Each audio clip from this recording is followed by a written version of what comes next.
గతంలో బీజేపీ వాళ్ళు చెప్పేవాళ్ళు రష్యాలో వర్షం పడతా ఉంటే ఖమ్మంలో కమ్యూనిస్ట్ గొడుగు పడతారని చెప్పేవాళ్ళు. ఇప్పుడు ఖమ్మంలో, హైదరాబాద్లో, ఢిల్లీలో యుద్ధం లేదు. యుద్ధం ఎక్కడ జరుగుతూ ఉంది? ఇరాను, ఇజ్రాయెలు, అమెరికా దాడులు. మరి ఎక్కడో యుద్ధం జరుగుతుంటే ఎక్కడెందుకు గ్యాస్ ధర పెరిగిపోయింది, ఎక్కడెందుకు పెట్రోల్ ధర పెరిగిపోయింది, ఎందుకు హోటళ్ళని మూసేస్తారు గ్యాస్ లేకుండా, ఎందుకు పెట్రోల్ బంక్ దగ్గర క్యూ, కార్లు, ఆటోలు మొత్తం క్యూలో ఉన్నాయి అంటే దీన్ని బట్టి ప్రపంచంలో ఏ మూల ఏది జరిగినా అది ప్రపంచ ప్రజానీకానికి బాధ కల్పించేటువంటి పరిస్థితిని తెలుసుకోవాలి. ఇప్పుడు యుద్ధం స్టార్ట్ అయినాక రైతులు పండించేటువంటి పంట మొత్తం కూడా ఎగుమతి ఆగిపోయినాయి. పండ్లు, అరటి పండ్లు, ఆహార ధాన్యాలు, బసుమతి బియ్యం, ఇవన్నీ లక్షల టన్నుల నిల్వ పోర్ట్లు ఆగిపోయింది. కొన్ని విశాఖపట్నం తిరిగి ఎన్నిక వచ్చేసాయి. ప్రపంచం మొత్తం హతలాకుతలం అవుతా ఉంది. దీనికి ఎంత మూల కారణం ఎవరు? ప్రపంచ శాంతి ఉండాలి, యుద్ధం ఆపాలి అని చెప్పని మన మోడీ కూడా పగటి వేషాలు వేసుకొని చెప్తున్నాడు. మన విదేశాంగ మంత్రి ఆయన కూడా ఇరాన్కి వెళ్ళి శాంతి ఉండాలని కోరుతున్నాడు. అసలు శాంతి కావాలని, యుద్ధం ఆపాలని డిమాండ్ చేయాల్సింది ఎవరిని? ఎవరైతే ట్రంప్ నేను చెప్తే యుద్ధం ఆగుతుంది, నేను చెప్తే యుద్ధం ప్రారంభమవుతుంది అని చెప్పేటువంటి ట్రంప్, అతను ఇజ్రాయెల్తో కూడి ప్రపంచం అంతా నా ఆధీనం రావాలని చెప్పి కోరుకుంటున్నాడు. ఆ ప్రపంచం కూడా ఎక్కడైతే ఆర్థిక వనరులు ఉంటాయో, ఆర్థిక వనరులు ఉన్న దేశాలు మొత్తం నా ఆధీనంలో ఉండాలని చెప్పి కోరుకుంటూ ఉన్నాడు. అందులో భాగమే వెనిజులాని ఆక్రమించుకుంది. ప్రపంచంలో రెండవ అత్యంత ఆయిల్ ఉత్పత్తి దేశం వెనిజులా, సౌదీ అరేబియా తర్వాత. దాన్ని ఆక్రమించుకున్నాడు. ఎందుకు? కమ్యూనిస్ట్ అధికారం రాగానే అమెరికన్ కంపెనీస్ మొత్తం జాతీయం చేశారు. నా దగ్గర కొనుక్కుని పోండి చెప్పాడు. అది స్వాధీనం, పబ్లిక్ ప్రాపర్టీ అయిన తర్వాత వాళ్ళు చౌక ధరలతోటి మన భారతదేశానికి, అటు క్యూబా అన్ని దేశాలు ఇస్తున్నారు.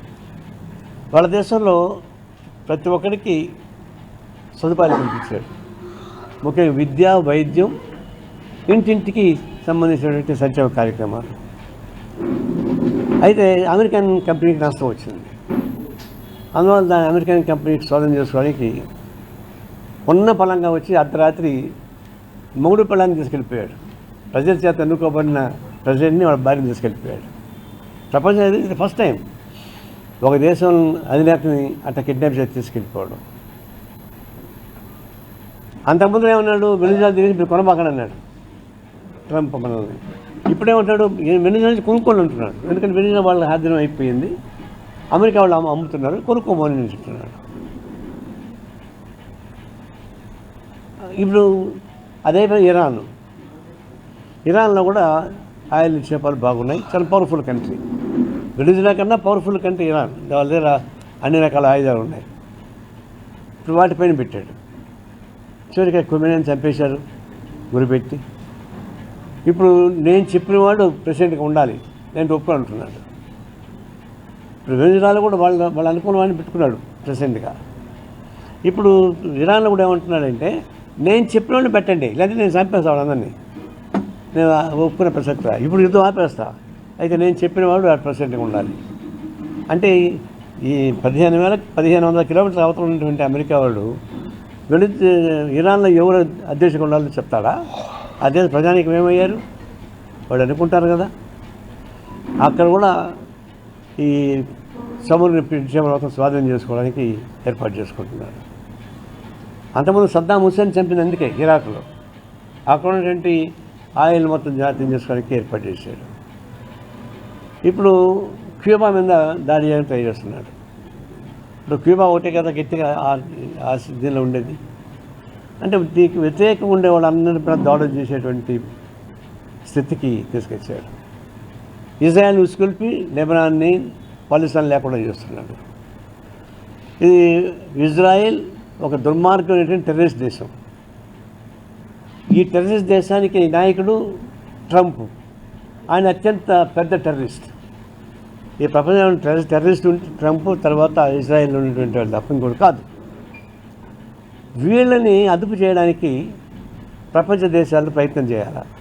ఒకవేళ రష్యన్ అధ్యక్షుడు పుతిన్ ప్రయత్నిస్తున్నాడు, చైనా ప్రయత్నిస్తూ ఉంది, కొరియా ప్రయత్నిస్తూ ఉంది, తర్వాత యుఎన్లో కొన్ని దేశాలు చీలిపోతున్నాయి, ఐక్యరాజ్యసమితిలో కొన్ని చీలికలు వచ్చినాయి. ఏమైనా కానివ్వండి, నేను మాత్రం వదిలిపెట్టే పరిస్థితి చెప్తా ఉన్నాను. ప్రపంచంలో పెద్ద దేశం మంది, డెమోక్రటిక్ నామ్స్ ఉండేది, పార్లమెంటరీ వ్యవస్థ ఉండే దేశం మంది. ప్రపంచంలో మన దేశానికి పెద్ద విలువ ఉంది. ఇది అధీన ఉద్యమానికి నాయకత్వం వహించేటువంటి దేశం కాబట్టి. అలాంటి దేశానికి ప్రధానమంత్రిగా ఉన్నటువంటి మోడీ శాంతి కావాలని కోరుతాడు తప్పితే దీనికి ప్రయత్నం చేసి ప్రేరేపించేటువంటి ట్రంప్ తప్పని ట్రంప్ దీన్ని ఆపాలని చెప్పేసి ఎందుకు చెప్పలేకపోతున్నాడు? ఇరాన్కి చెప్తున్నాడు, దెబ్బలు తిని ఇరాన్కి దాడి చేసేటువంటి ట్రంప్కి చెప్పలేకపోతున్నాడు. అంత బానిసగా ఎదుర్కొన్నాడని.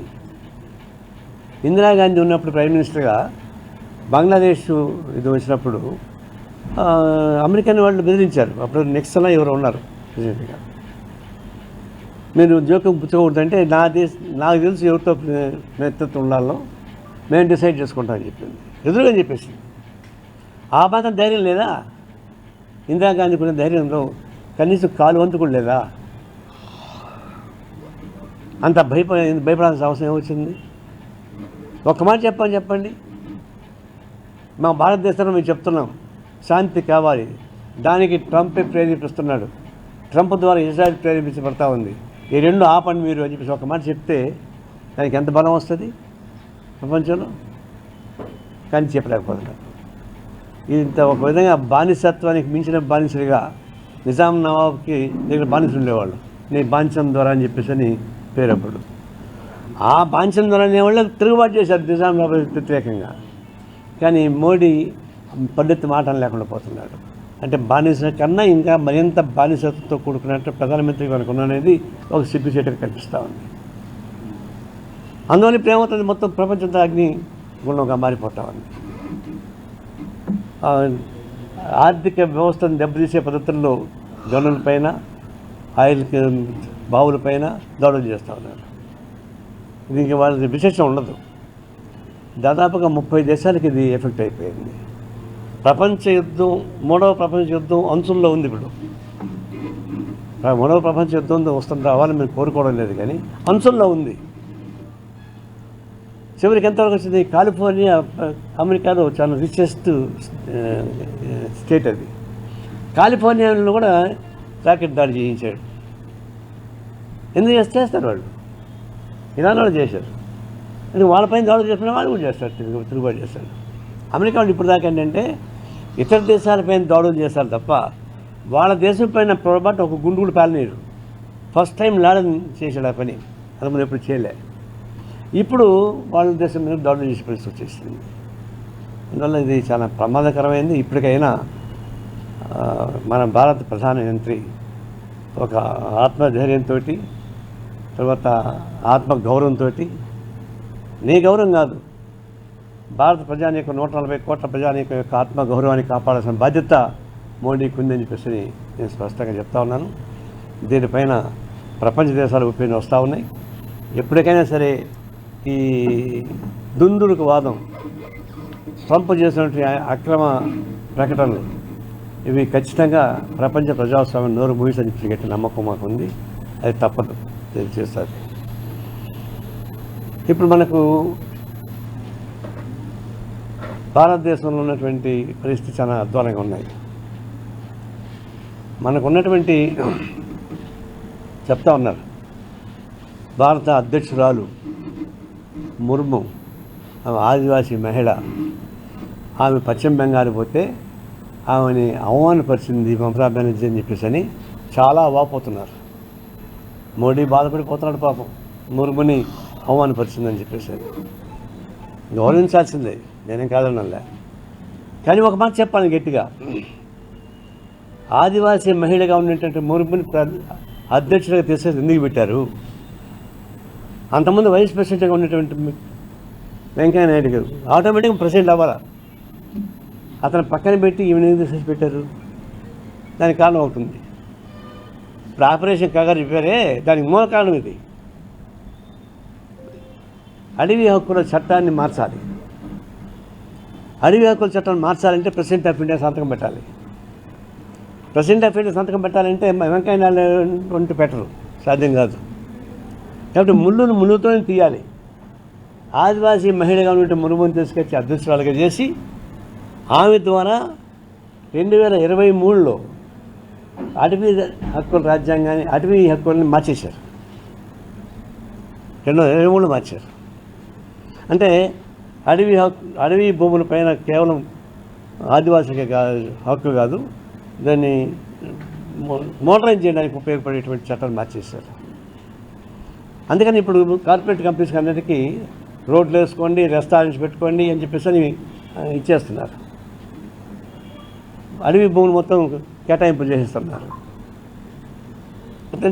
కోట్లాది మంది ఆదివాసులు చెట్టును నమ్ముకున్నటువంటి, కొండను నమ్ముకున్నటువంటి బిడ్డలు, కొండ బిడ్డలు కోట్లాది మందికి అన్యాయం చేసే పద్ధతిలో ముర్ము సంతకం పెట్టచ్చా? ఆదివాసీగా ఉండి ఆదివాసీ కోట్లాది మంది ప్రజానీకానికి అన్యాయం చేసే పద్ధతుల్లో సంతకం పెట్టచ్చామే? ప్రెసిడెంట్గా ఉండొచ్చు, గౌరవిద్దాం. ఆమెకేం అన్యాయం జరిగింది చెప్తా ఉంటే ఎట్టుకుంటే ప్రపంచంలో దేశంలో ఉన్నటువంటి కోట్లాది మంది గిరిజనులకు అన్యాయం చేసే పద్ధతులను సంతకం పెట్టిన తర్వాత ఎందుకు గౌరవించాలని? దానికోసం ముసలి కన్నీరు చేస్తున్నారు. ఇది ఆదివాసీగా ఉండి ఆదివాసీలకి అన్యాయం చేసిన పద్ధతిగా బహుశా చిరస్థాయికి నిలిచిపోతాను. అలాంటి అన్యాయం జరిగింది. ఇప్పుడు ఆపరేషన్ కాకారు ఎక్కడి నుంచి వచ్చింది? ప్రెసిడెంట్ ఆఫ్ ఇండియా మొదలుకొని ఆపరేషన్ కాకారు దాకా వచ్చింది. నక్సలైట్లు ఉంటే ఆదివాసులు ఖాళీ చేసే కష్టం అవుతుంది. ఆదివాసులు లేకుండా పోతే భూమిని వాళ్ళకి అప్పగించలేము. వాళ్ళకి రక్షణగా ఉన్నది నక్సలైట్లు. వాళ్ళని హతమార్చే తప్ప ఈ భూమి వాళ్ళ శాతం కాదు. అందుకని ప్రణాళికాబద్ధంగా ఈ 2025 మార్చి 31 2026 దీంట్లో ఖతం చేస్తా అని చెప్పాడు, సంబంధం కట్టేస్తా అని చెప్పాడు. ఎవరు? Home minister Amit Shah. సమాధి కట్టచ్చేమో, నక్సలైట్లను చంపొచ్చు, వాళ్ళు సమాధులుగా నిర్మించుకోవచ్చు. కానీ నక్సలిజాన్ని చంపడం మీ చేత అవుతుందా? నక్సలిజం ప్రపంచవ్యాప్తంగా ఉన్నటువంటి పేద ప్రజలకు వేళ్ళు అనుకున్నటువంటి సిద్ధాంతం అది, మార్క్సిజం లెనినిజం సిద్ధాంతం. ఆ సిద్ధాంతం మాత్రం మీ వాళ్ళకి కాదు, హిట్లర్ వల్లే కాలేదు కదా. కానీ వాళ్ళకి తెలుసు అది నక్సలిజం మనం చేయలేము. నక్సలైట్లు ముందు చంపేస్తే ఆదివాసీలకి హక్కు రక్షణ లేకుండా పోతుంది. ఈ భూమి మొత్తం అప్పగించవచ్చు కార్పొరేట్ కంపెనీ. నమ్మాల్ సేకరణ చంపిన 3వ రోజు కదా 22,000 ఎకరాల భూమిని అక్కడ అదానికి ఇచ్చింది. హిడ్మాన్ చంపినటువంటి 3వ రోజే కదా 15,000 ఎకరాల భూమిని కార్పొరేట్ కంపెనీకి అప్పగించింది. ఇప్పుడు ఇవ్వబోతున్నారు. కాబట్టి మీరు సమాధులు కట్టచ్చేమో, కానీ సమాధుల నుంచి విప్లవ మొలకలు వచ్చి తీరుతాయి. ఎందుకన్నమాట అంటానంటే, సమస్యలు ఇట్లా ఉంటే నక్సలిజం ఎందుకు వచ్చింది? సమస్య మీద వచ్చింది. ఆ సమస్య పరిష్కారం అయితే ఏం ప్రాబ్లం ఉండదు. ఈ భారతదేశంలో పేదరికం లేకుండా చేసి నక్సల్ రహిత దేశంగా మారుస్తామని చెప్పినటువంటి పెద్ద మనిషి పేదరిక రహిత దేశంగా మార్చమని చెప్పండి, మేము కూడా ఒప్పుకుంటాం. పేదరికం ఇట్లా ఉండాలి, దౌర్జన్యం ఇట్లా ఉండాలి, దోపిడీ వర్గం ఇట్లా ఉండాలి, మేము నక్సలైట్ ఉండకూడదంటే నక్సలైట్ రూపాయలు పుడతారు. ఇది నక్సలిజం కాదు, చిత్తం శివుడి పైన చూపు ప్రసాదం పైన అన్నట్టుగా పేరుకు నక్సలైట్లు భూమి మొత్తం అప్పగించడానికి ఉపయోగపడేటువంటి ఏర్పాటు చేశారు. దానికి